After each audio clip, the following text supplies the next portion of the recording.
అయితే ఫస్ట్ మనం మొదటిగా పేపర్ చూసుకుందాం.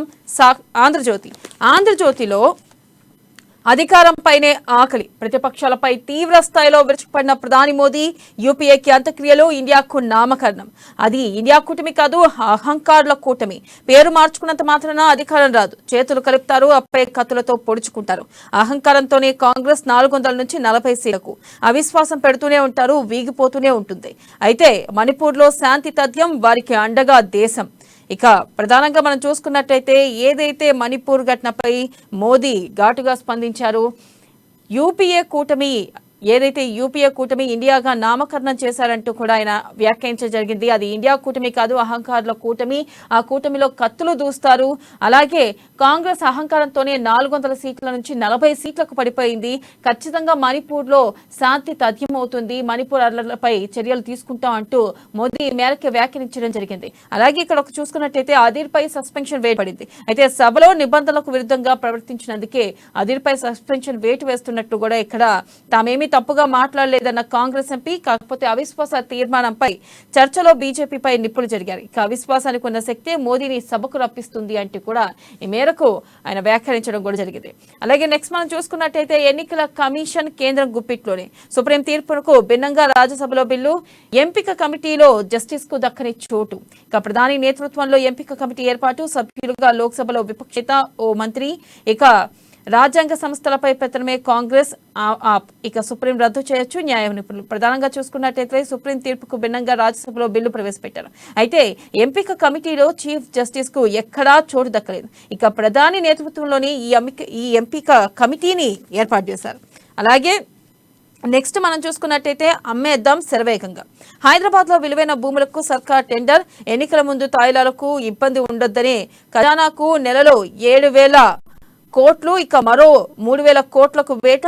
అందినంత అప్పులు చేసి ఇప్పుడు భూములపైన ఉమ్మడి ఏపీలో విమర్శించి మీరు అదే పని చేస్తారా? బీఆర్ఎస్ ప్రభుత్వం తీరుపై ప్రతిపక్షాల ప్రధానంగా మనం చూసుకున్నట్టయితే ఇక్కడ హైదరాబాద్ లో గత కొంతకాలంగా బీఆర్ఎస్ పార్టీ ఎన్నికల సమయం సమీపిస్తున్న నేపథ్యంలో వరుసగా భూముల అమ్మకం పెట్టారు. ఒకప్పుడు ఉమ్మడి ఆంధ్రప్రదేశ్ లో కూడా ఇదే మాట ప్రస్తావించిన పార్టీ భూముల అమ్మకం చేశారు, ఆస్తి కొలగొట్టారు అని చెప్పిన పార్టీ ఇప్పుడు మళ్ళీ ఎన్నికల టైంలో భూముల అమ్మకాన్ని పెట్టేసింది. ఇప్పుడు దాకా 7,000 కోట్ల దాకా అంతే. అయితే ఇంకా మరో 3,000 కోట్లకి ప్రభుత్వం ప్రయత్నిస్తుంది. అలాగే వరుసగా భూములు కూడా అమ్మకాలు పెడుతున్నారు. ఎందుకు భూముల అమ్మకాలు పెడుతున్నారు? ఎన్నికల సమయం సమీపిస్తున్న నేపథ్యంలో ఎందుకు బీఆర్ఎస్ పార్టీ భూములకి అమ్మకానికి పెడుతుంది అనేది కూడా ప్రతిపక్షాలు ప్రశ్నిస్తున్న ప్రశ్న. అలాగే మనం నెక్స్ట్ చూసుకున్నట్టయితే వీఆర్ఏల విలీనం రివర్స్, సర్దుబాటు ప్రక్రియను నిలిపివేయండి, ఇప్పటికైనా పూర్తి అయిన చేరికలు చెల్లవు, మధ్యంతర ఉత్తర్వులు ఇచ్చిన హైకోర్టు. మీకు నచ్చిన వారికి ఉద్యోగాలు ఇస్తారా? రాష్ట్ర ప్రభుత్వానికి భారీ ఎదురుదెబ్బ. ఇక హైకోర్టు కూడా ప్రశ్నించడం జరిగింది. అయితే ఇప్పుడు దాకా అయిన ప్రక్రియ నిలిపేయండి, ఇప్పటికి పూర్తయిన చేరికలు కూడా చెల్లవు అంటూ కూడా ఈ మేరకు హైకోర్టు వ్యాఖ్యానించింది. మీకు నచ్చిన వారికి ఎలాగో ఉద్యోగాలు ఇస్తారు అంటూ కూడా హైకోర్టు ఘాటుగా స్పందించడం జరిగింది.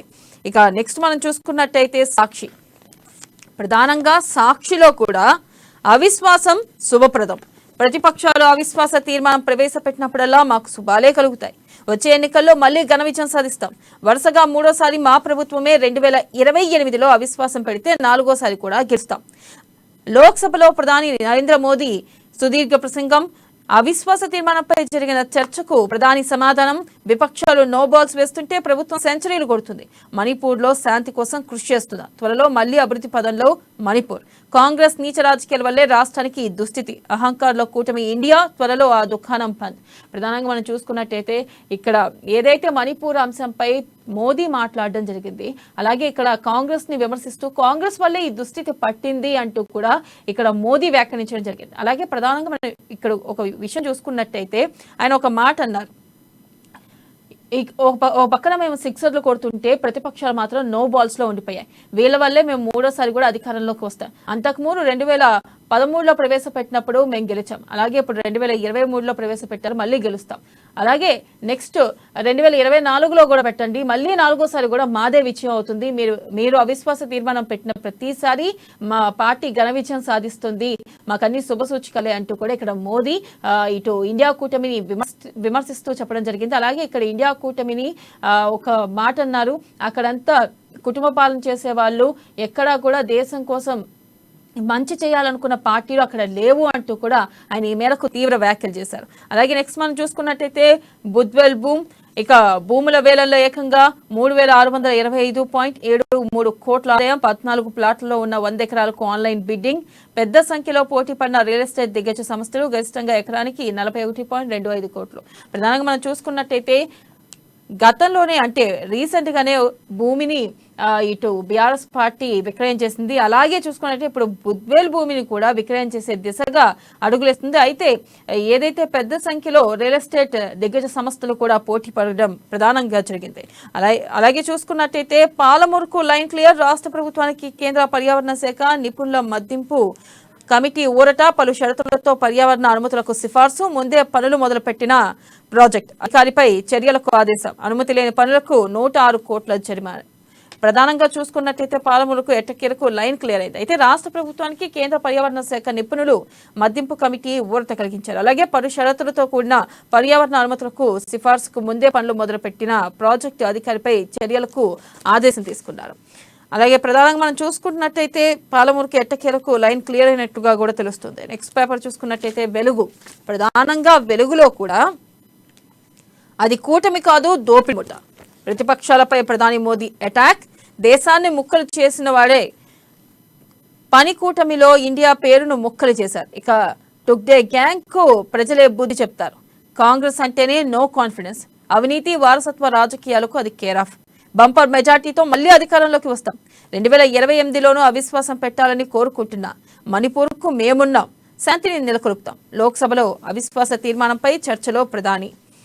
అయితే యూపీఏ హయాంలో జరిగిన స్కామ్లు, అవినీతిని కప్పిపుచ్చుకునేందుకే ప్రతిపక్షాలు ఇండియా కూటమిగా ప్రజల్లోకి వెళ్తున్నాయని ప్రధాని నరేంద్ర మోదీ విమర్శించారు. దేశాన్ని దోచుకునే వాళ్ళంతా కలిసి ఓ ముఠాగా ఏర్పడ్డారని ఆరోపించారు. విపక్షాలది ఇండియా గట్ బంధన్ కాదని, గామ్ ఇండియా గట్ బంధన్ అని ఫైర్ అయ్యారు. అంటే ఇక్కడ ప్రధానంగా మనం గత 3 పేపర్లో చూసుకున్నట్టయితే ఏదైతే నిన్న పార్లమెంట్లో జరిగిన ప్రధానంగా చర్చపైనే ప్రస్తావించడం జరిగింది. ఇక్కడ ఏదైతే పార్లమెంట్ లో మణిపూర్ అల్లర్లపై మాట్లాడాలి అని చెప్పి అవిశ్వాస తీర్మానం ప్రవేశపెట్టామని చెప్పి కూడా కాంగ్రెస్ ప్రధానంగా వ్యాఖ్యానించడం జరిగింది.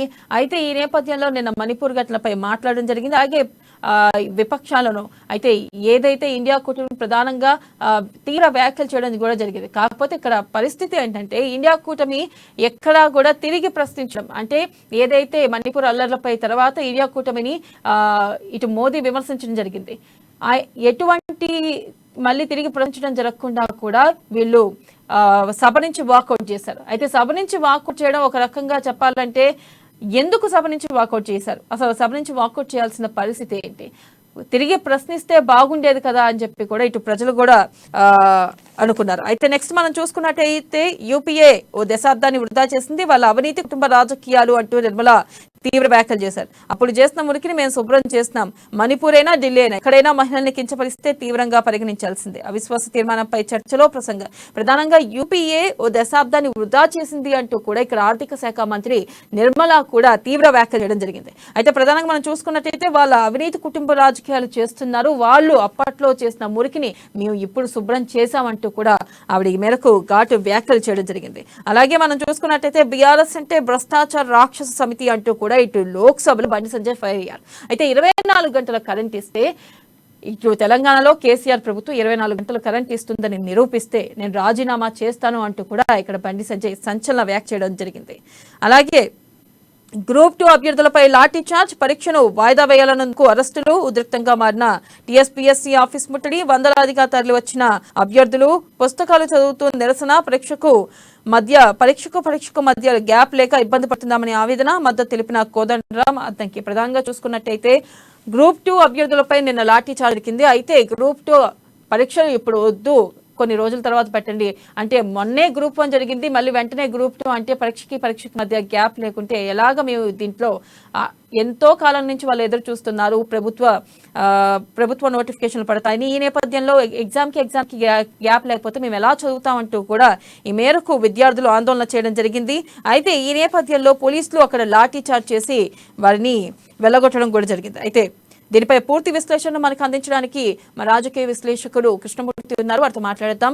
కృష్ణమూర్తి, ప్రధానంగా ఇక్కడ చూసుకున్నట్టయితే నిన్న ఏదైతే పార్లమెంట్ లో మనం చూసాం మణిపూర్ అల్లర్లపై ప్రసంగించాలని చెప్పి ఒక పక్క కాంగ్రెస్ గట్టిగా డిమాండ్ చేసింది. ఈ నేపథ్యంలో మోదీ ప్రసంగిస్తుండగానే ఎందుకు కాంగ్రెస్ సభను వీడి వెళ్లాల్సి వచ్చింది?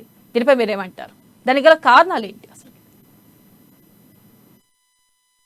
ప్రధానమంత్రి నరేంద్ర మోడీ ప్రసంగం సాగుతున్న నేపథ్యంలో విపక్షాలు వాకౌట్ చేశాయి. అయితే ఇది కారణాలు ఏంటంటే ముఖ్యంగా అంటే ప్రధానమంత్రి వాస్తవాలను కప్పిపుచ్చి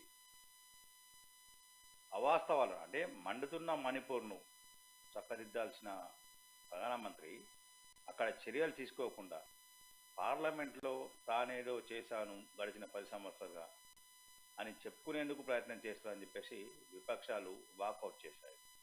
విపక్షాలు లేవనెత్తిన అనేక అంశాల మీద ప్రధానమంత్రి నేరుగా సూటిగా సమాధానం ఇవ్వకుండా తప్పించుకునే వ్యవహారం చేస్తూ ఉన్నారు. అదేవిధంగా ఎదురుదాడి, గతంలో జరిగిన అంశాలను తీసుకొచ్చి ఎదురుదాడి పూనుకుంటున్నారన్న అభిప్రాయంతో విపక్షాలు అంటే ఇండియా కూటమి వాకౌట్ చేసింది. ఇక్కడ మనం గమనించాల్సిన విషయం ఏంటంటే మణిపూర్ ఘటన మీద కేంద్ర ప్రభుత్వం ఏం చర్యలు తీసుకుంటుంది అన్న విషయాన్ని తేల్చేందుకు విపక్షాలు ఎన్డీఏ కూటమి అంటే ప్రధానమంత్రి నరేంద్ర మోడీ నేతృత్వంలో ఎన్డీఏ కూటమి ప్రభుత్వంపై అవిశ్వాస తీర్మానాన్ని ప్రవేశపెట్టడం, ఖచ్చితంగా ప్రభుత్వాన్ని నిలదీస్తాం, అన్ని అంశాల మీద ప్రభుత్వం నుంచి స్పష్టత వచ్చారు, వదిలేది లేదు అని చెప్పినటువంటి ఇండియా కూటమి చర్చ నేపథ్యంలో చర్చ సందర్భంగా ఆ అంశాన్ని వదిలిపెట్టిందని ఇక్కడ కొంత అనుమానాలు వ్యక్తమవుతా ఉన్నాయి. అసలు ఎక్కడ వైఫల్యం చెంది ఇండియా కూటమి అనే విషయం మీద ఇప్పుడు చర్చ మొదలైంది. అంటే మణిపూర్ ఘటనకు సంబంధించిన అంశాలను ఒకవేళ సభలో ప్రధానమంత్రి ఎదురుదారికి సిద్ధం చేస్తే విపక్షాలు దాన్ని అడ్డుకునేందుకు ప్రయత్నం చేయవచ్చు. సభను వారం రోజులుగా అడ్డుకున్నటువంటి విపక్షాలు ప్రధానమంత్రి ప్రసంగాన్ని అడ్డుకోవడం పెద్ద కథ కాదు, పెద్ద ఇబ్బంది కూడా కాదు. దేనికంటే మణిపూర్ ఘటనకు సంబంధించిన అంశం మీద అవిశ్వాసాన్ని కేంద్ర ప్రభుత్వం పైన ప్రవేశపెట్టింది విపక్ష పార్టీ. కాబట్టి మణిపూర్ అంశాన్ని ప్రస్తావించాలి. మణిపూర్లో కేంద్ర ప్రభుత్వం ఏం చర్యలు తీసుకుంటుంది, ఏం చర్యలు తీసుకోబోతుంది, అక్కడ సాధారణ పరిస్థితి నెలకొనేందుకు కేంద్ర ప్రభుత్వం వద్ద ఉన్న ప్రణాళిక ఏంటి, కేంద్రం ఏ రకమైన వ్యూహంతో మణిపూర్లో ప్రజల జీవన స్థితిగతులను మెరుగుపరచడంతో పాటు అక్కడ శాంతిని నెలకొల్పి ప్రజల మధ్య సమన్వయం చేకూర్చేందుకు ఏ రకమైన చర్యలు తీసుకుంటుంది అని అడిగితే బాగుండేది. కానీ విపక్షాలు ఆ అంశాన్ని పక్కకు పెట్టినట్టుగా కొంత అంటే విపక్షాలను అధికార పక్షం పక్కదారి పట్టించిందేమో అన్న అనుమానాలు కూడా వ్యక్తమవుతా ఉన్నాయి. అధికార పక్షం వేసినటువంటి ట్రాప్లో విపక్షాలు పడిపోయాయన్న అనుమానాలు కూడా వ్యక్తమవుతా ఉన్నాయి. విపక్షాలు ఎన్డీఏ కూటమి మీద పెట్టినటువంటి అవిశ్వాస తీర్మానం నేపథ్యంలో చర్చను కూడా విపక్షాలు అంటే చర్చలో కూడా మణిపూర్లో ఏ ఘటన జరిగాయి అంటే విపక్ష పార్టీలకు చెందినటువంటి 18 మంది ఎంపీలు ప్రజాప్రతినిధులు మణిపూర్కు 2 రోజులు వెళ్ళాయి. మణిపూర్లో క్షేత్రస్థాయిలో పర్యటించాయి. అక్కడి పరిస్థితులను పూర్తి స్థాయిలో అధ్యయనం చేశాయి. వాటికి సంబంధించి సుప్రీంకోర్టులో కొన్ని ఆధారాలు ఇచ్చారు. సుప్రీంకోర్టు కొన్ని ఆధారాలు కూడా విపక్ష పార్టీలు ఇచ్చాయి. అంటే మణిపూర్లో ఎలాంటి దురాగతాలు జరుగుతున్నాయి, ఎలాంటి హింస జరుగుతుందనే విషయంలో కొన్ని ఆధారాలు కూడా ఇచ్చాయి. వాటిని సభలో ప్రస్తావించి ప్రభుత్వాన్ని నిలదీస్తే బాగుండేది అని అధికార పార్టీ చేసినటువంటి పన్నిన వ్యూహంలో విపక్షాలు పడిపోయాయి అన్న అనుమానాలు వ్యక్తమవుతా ఉన్నాయి. అక్కడ అంటే వీళ్ళు 18 మంది ఎంపీలు వెళ్ళి నిజ నిర్ధారణ కమిటీగా కానీ మిగతా ఏదైనా వాళ్ళు వెళ్ళారో స్థానికంగా క్షేత్రస్థాయిలో పరిశీలనకు వెళ్ళారో అక్కడ వాళ్ళ దృష్టికి వచ్చిన అంశాలని అక్కడ ప్రజలు శాంతి భద్రతల పరిరక్షణ హింస మీద ఏ రకమైన అభిప్రాయంతో ఉన్నారు, ప్రజల్లో వ్యక్తమవుతున్నటువంటి ఆందోళన ఏంటి అనే విషయాన్ని కొంత సభ ద్వారా ప్రజలకు తెలియజేస్తే బాగుండేది. కానీ వాళ్ళు కూడా తెలియజేయగలి కారణం ఏంటంటే అధికార పక్షం వాళ్ళు ఆ రకంగా ట్రాప్ చేసింది. ఆ ట్రాప్లో ఆటోమేటిక్గా ప్రతిపక్షాలు పడిపోయాయి. నిన్న ప్రధానమంత్రి గారు ప్రసంగం చేసిన సమయంలో కూడా అధికార పార్టీ ఈ అంశం తప్ప మిగతా అంశాలు మీరు మాట్లాడకూడదు, ఈ అంశాన్ని మీరు ముందు మమ్మల్ని విమర్శిస్తే విమర్శించండి, విపక్షాల మీద మీరు ఆగ్రహం వ్యక్తం చేస్తే వ్యక్తం చేయండి, కానీ ముందు మణిపూర్ ఘటన మీద మీరు స్పష్టత ఇవ్వండి అని అడిగి ఉంటే బాగుండేది. అడగలేకుండా చివరి క్షణం వరకు ప్రధానమంత్రి ప్రసంగం అసలు ఏం చెప్పబోతారు, ప్రధానమంత్రి ఏం చెప్తున్నారు అనే విషయాన్ని వారు పరిశీలించకుండా, అంటే వీళ్ళకు ప్రశ్నించేందుకు అవకాశం లేకుండా, కనీసం నిరసన వ్యక్తం చేసేందుకు కూడా అవకాశం లేకుండా వీళ్ళు వాకౌట్ చేశారు. దీంతో ఇటు విపక్ష వ్యూహాన్ని అధికార పార్టీ దిగ్విజయంగా తిప్పికొట్టింది అని మనం చెప్పచ్చు. అధికార పార్టీ పడిన వ్యూహంలో విపక్ష పార్టీలు పడిపోయి, ఇండియా కూటమి పడిపోయింది. దీంతో వీళ్ళు అనుకున్న లక్ష్యం నెరవేరిందా అంటే అసలు నెరవేరలేదు. 2-3 రోజులుగా సభలో చర్చ జరిగింది. పక్కన చూసుకున్నట్టయితే ఇటు నిర్మలా సీతారామన్ కూడా తీవ్ర వ్యాఖ్యలు చేయడం జరిగింది. అయితే యూపీఏ ఓ దశాబ్దాన్ని వృధా చేసింది అంటూ కూడా ఆవిడ మేరకు తీవ్ర వ్యాఖ్యలు చేశారు. దీనిపై మీరేమంటారు? నిర్మలా సీతారామన్ చేసినటువంటి వ్యాఖ్యలు అది రాజకీయ పరమైన కాబట్టి, వాళ్ళు అంటే దశాబ్ద కాలంగా వాళ్ళు ఏం చేయలేదు అని వారు అభిప్రాయపడ్డారు. అంటే ఒక 10 సంవత్సరాలు మన్మోహన్ నేతృత్వంలోని యూపీఏ ప్రభుత్వం దేశాన్ని అన్ని రంగాల్లో భ్రష్టు పట్టించిందని చెప్పేసి గత కొంతకాలంగా ఎన్డీఏ కూటమి ఆరోపిస్తూ ఉన్నది. 2014 ఎన్నికల్లో 10 సంవత్సరాల మన్మోహన్ ప్రభుత్వం, యూపీఏ నేతృత్వంలో మన్మోహన్ ప్రభుత్వం ఏ రకమైన అవినీతికి పాల్పడి, కుంభకోణాలకు పాల్పడి, ఎంత ప్రజాధనాన్ని దోచుకుతున్నది అన్న విషయాన్ని ప్రజల ముందు తీసుకొచ్చినటువంటి ఎన్డీఏ కూటమి, ప్రధానమంత్రి నరేంద్ర మోడీ నేతృత్వంలో ఎన్డీఏ కూటమి ప్రజల ముందుకు వెళ్ళి కొంత విజయం సాధించింది. ఇదే అంశాన్ని నిర్మలా సీతారామన్ ప్రస్తావించినట్టుగా మనం భావించాల్సి ఉంటుంది. అంటే యూపీఏ హయాంలో చేసినటువంటి అవినీతి కానీ, వాళ్ళు చేసినటువంటి తీసుకున్న నిర్ణయాలు కానీ, ఇవన్నీ కూడా ప్రజల్లో కొంత వ్యతిరేకత రావడంతో నరేంద్ర మోడీ నేతృత్వంలో ఎన్డీఏ కూటమికి పూర్తి స్థాయిలో మెజార్టీ ఇచ్చి, ఒక విధంగా చెప్పాలంటే బీజేపీయే స్వయంగా ప్రభుత్వాన్ని ఏర్పాటు చేసేందుకు, అంటే బీజేపీకి పూర్తి స్థాయిలో మెజార్టీ ఇచ్చి ఎన్డీఏ కూటమి అభ్యర్థిని కూడా గెలిపించారు, బలపరిచారు. రెండో దఫా కూడా సేమ్ అంతకంటే ఎక్కువ, అంటే మొదటి దశలో ఏదైతే బీజేపీకి కూటమికి వచ్చాయో, బీజేపీ నేతృత్వంలో ఎన్డీఏ కూటమికి వచ్చాయో, రెండో దశలో అంటే 2019లో జరిగినటువంటి ఎన్నికల్లో కూడా అంతకంటే ఎక్కువ ఇచ్చారు ప్రజలు. ఇటు చూస్తున్నట్టయితే తెలంగాణ రాష్ట్రంలో భూముల అమ్మకం ప్రభుత్వం తొందరపడుతుంది. అసలు భూముల అమ్మకానికి ఇప్పుడు బుద్వేల్ భూమిని కూడా అమ్మకంలోకి పెట్టింది. అసలు భూముల అమ్మకానికి ఎందుకు బీఆర్ఎస్ ప్రభుత్వం తొందరపడుతుంది అంటారు? ఖజానా ఖాళీ అయింది, రాష్ట్రం అప్పుల పాలైంది. రాష్ట్ర ప్రభుత్వానికి అప్పులు దొరికే పరిస్థితి లేదు. ప్రభుత్వాన్ని నడపాలే, రోజువారీ ఖర్చులకు ప్రభుత్వం కూడా కొంత వెంపరాడుతూ ఉన్నది, కొంత సంక్లిష్ట పరిస్థితిలో ఉంది ఆర్థికంగా. ఓకే, తలసరి ఆదాయం పెరిగింది, ఇంకేదో పెరిగిందని చెప్తూ ఉంటారు, దేశానికి ఆదర్శం అంటూ ఉంటారు.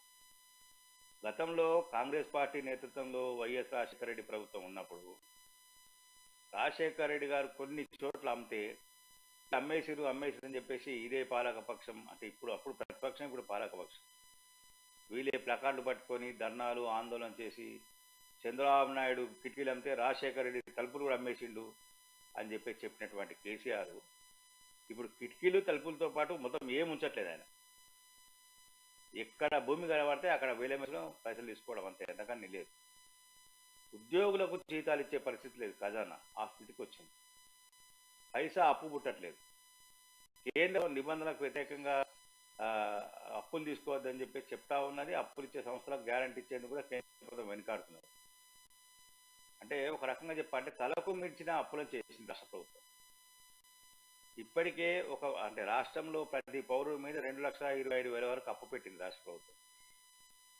కాబట్టి ఇంకా అప్పులు చేస్తే రాష్ట్రం సంక్షోభంలో పడిపోతుంది.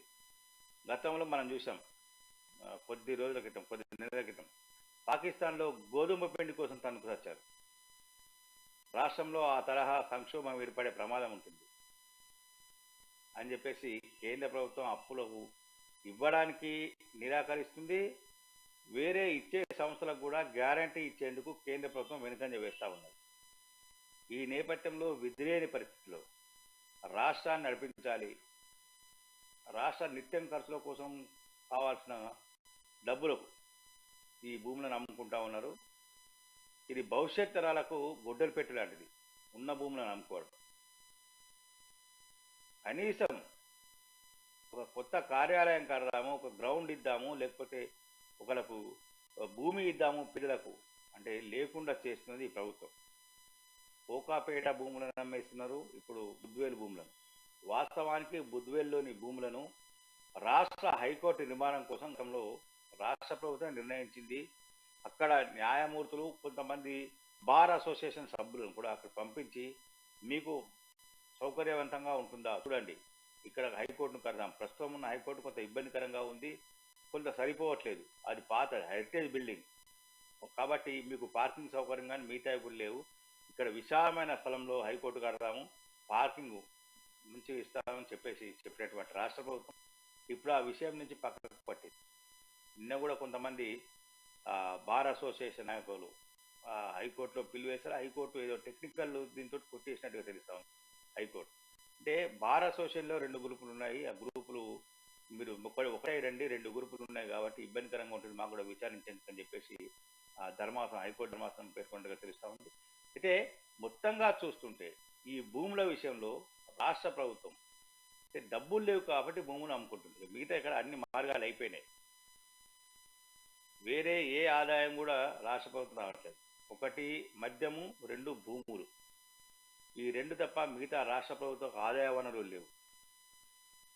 ఓట్ల కోసము సంక్షేమ పథకాల పేరు మీద ప్రజాధనాన్ని పప్పు బిళ్ళలుగా పంచిపెడతా ఉన్నది రాష్ట్ర ప్రభుత్వం. అందుకొరకు కూడా డబ్బులు లేవు. రేపు బీసీ బంధు, మైనార్టీ బంధు పథకం కోసం డబ్బులు కావాలని అలాగే ఇక్కడ చూస్తున్నట్లయితే గ్రూప్ 2 ఎగ్జామ్స్ నిర్వహిస్తుంటే ఓ పక్కన నిర్వహిస్తామని ప్రభుత్వం చెబుతుంది. అయితే వెంటనే అసలు ఎగ్జామ్స్ నిర్వహించడానికి గల కారణాలేంటి? అలాగే ఇన్ని రోజులు ప్రభుత్వం ఎగ్జామ్స్ నిర్వహించకుండా ఇప్పుడు నిర్వహిస్తుంది. పైగా దీనిపై విద్యార్థులు కూడా ఇప్పుడు వెంటనే మేము ఎగ్జామ్స్ రాయలేము అని చెప్తున్నా కూడా ఆ అభ్యర్థుల్ని స్వీకరించట్లేదు. ఎందుకనంటారు? గ్రూప్ 2 అనేది కొంత ఐఏఎస్ ఐపీఎస్ తర్వాత ఆర్డీఓ తర్వాత గ్రూప్ 2 అనేది అంటే భవిష్యత్తులో వాళ్ళు కన్ఫర్మ్ ఐఏఎస్ కూడా అయ్యే అవకాశం గ్రూప్ 2లో అభ్యర్థులు ఎన్నికై ఉద్యోగం సంపాదించి చాలా కీలకమైనది. గడిచిన 9 సంవత్సరాలుగా రాష్ట్ర ప్రభుత్వం ఉద్యోగ నోటిఫికేషన్లు వేయలేదు.